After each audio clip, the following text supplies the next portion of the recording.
Okay, what's up, everybody? We're 10.8 today, talking absolute and conditional convergence. All right. So all we're going to do today is determine whether a series converges conditionally or absolutely. Pretty easy thing to do. Just got to recall, different tests along the way that we have utilized. Let's go ahead and take a look and see how this is going to play out here. So it says absolute versus conditional convergence.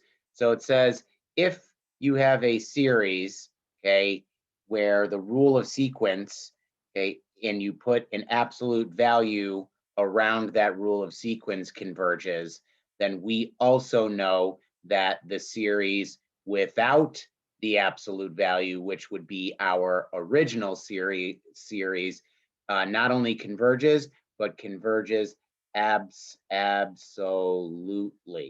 All right. This is going to be a small little process that we're going to walk through. So basically what's going to happen is to test for this is what absolute convergence says. It says that if the absolute value of the rule of sequence converges, then the original series also converges, but it converges absolutely. Okay. So you're only going to use this, you're only going to do this if you are asked to. Never do this if not asked to. Only do if it asks. All right. So here's how it works. The definitions of absolute and conditional convergence. Number one, if the original rule of sequence series is absolutely convergent, or excuse me, the series that we give you is absolutely convergent when the absolute value of that rule of sequence also converges. You're going to see an example of this. The series that we give you is going to be conditionally convergent when that series converges. However, the absolute value of that series diverges. And you're going to see an example of that. All right. So just keep in mind that if you have some convergent series and then the absolute value of that series converges, okay, then it converges absolutely.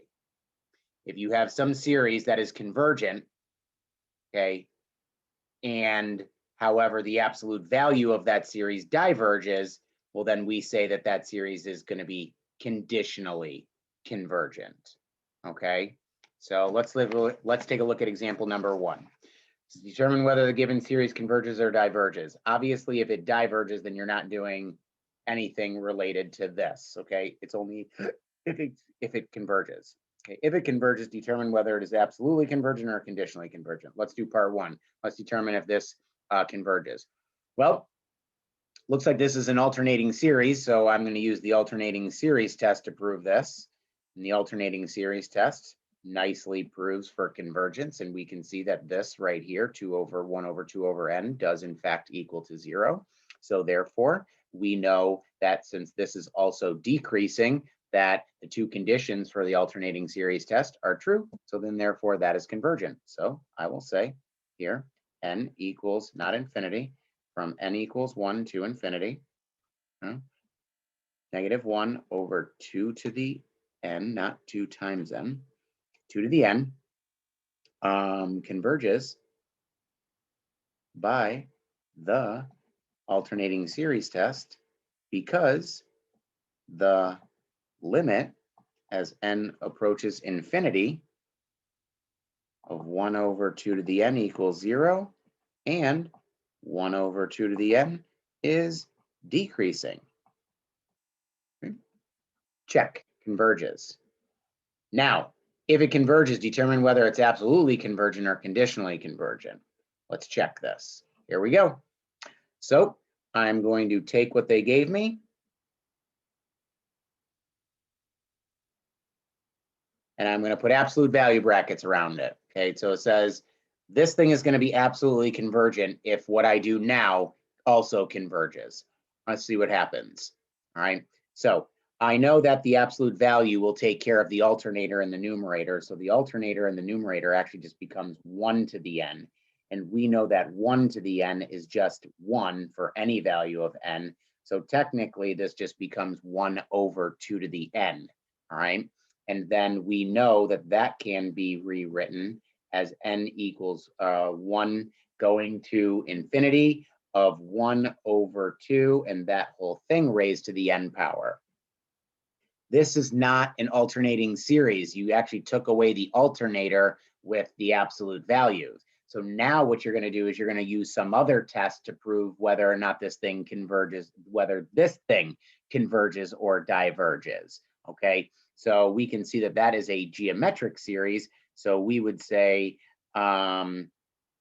converges by the GST because r equals a half, which is less than 1. All right, so now we can answer if it converges, determine whether it is absolutely convergent. Well, the original converged, the absolute value converged, so therefore this thing is absolutely convergent. So therefore the original series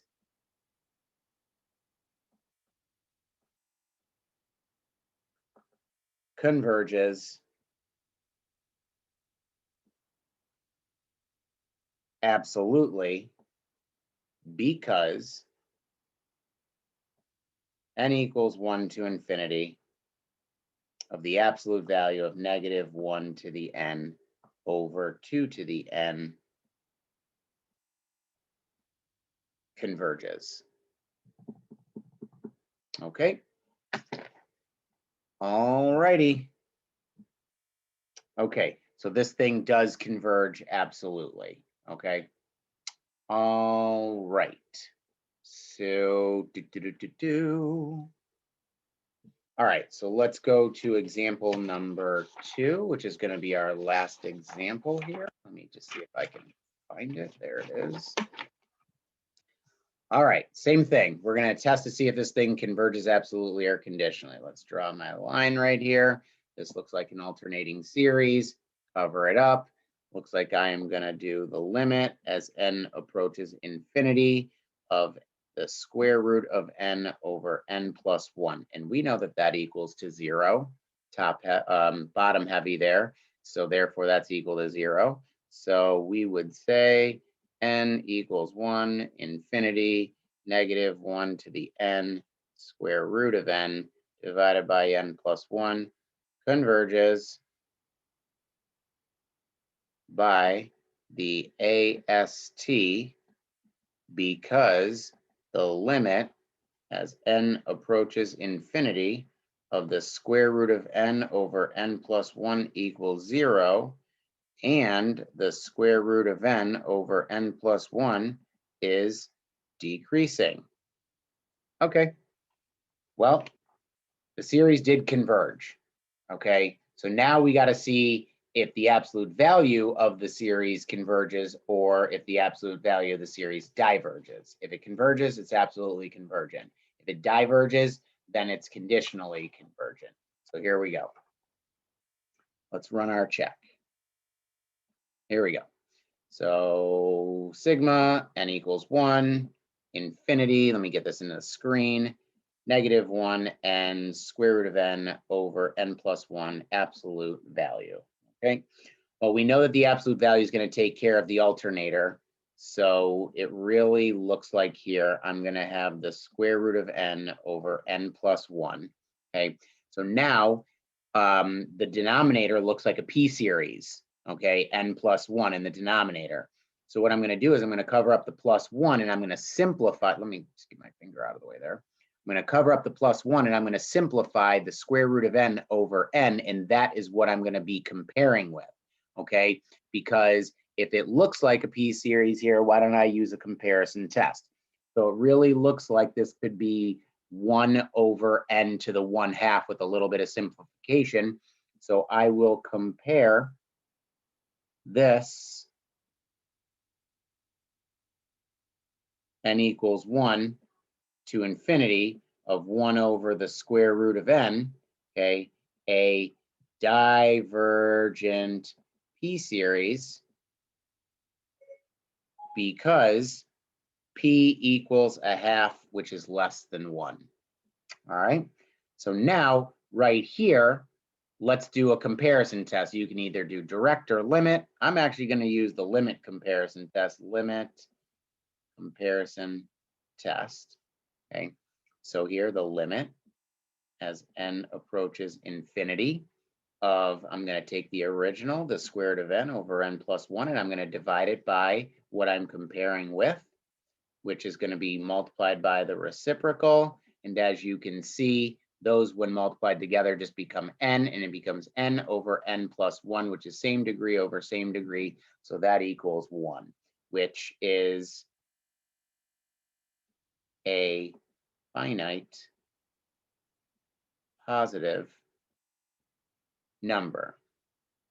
Therefore, since the one that I was comparing with diverged, therefore diverges by the LCT, because the limit as n approaches infinity of n over n plus 1 equals 1, which is finite and positive, which you've got right there. And I'll even write it again just because, which is a finite positive number. Okay. So what can we say about this right here? We will say, therefore, n equals 1 to infinity, negative 1 to the n times the square root of n over n plus 1 converges conditionally. And again, it converged conditionally because when we did the absolute value part, we got a divergent, okay, based on the limit comparison test. So therefore, the original has to converge conditionally. Okay. And that's it. Mr. Miller's out.